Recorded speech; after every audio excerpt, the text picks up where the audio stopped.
नमस्कार मित्रांनो, तुम्हा सर्वांचं तुमच्याच यूट्यूब चॅनलवरती पुन्हा एकदा सहर्ष स्वागत। मित्रांनो, तुम्ही जर चॅनलवरती नवीन असाल तर नक्कीच चॅनलला सबस्क्राइब करा, बेल आयकॉन प्रेस करा।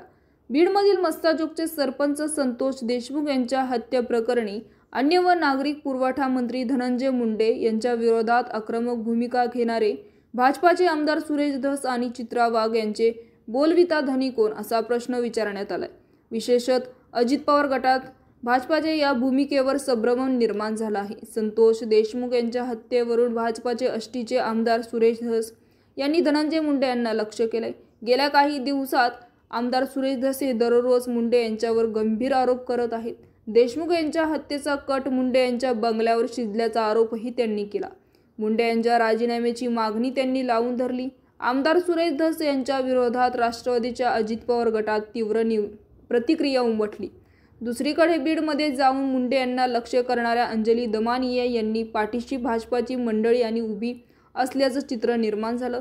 दामिने यांनी या धमक्या देणाऱ्या समाजकटकांच्या विरोधात कारवाई करण्यात यावी या मागणीसाठी भाजपाच्या महिला विभागाच्या अध्यक्षा व आमदार चित्रा वाघ यांनी पोलिसांना पत्र दिले। धनंजय मुंडे यांच्यावर गंभीर स्वरूपाचे आरोप करणाऱ्या अंजली दामिने यांनी मुख्यमंत्री देवेंद्र फडणवीस यांनी भेट दिल्याने राष्ट्रवादीच्या गोटात त्यांच्या वेगवेगळ्या अर्थात शिजत आहे।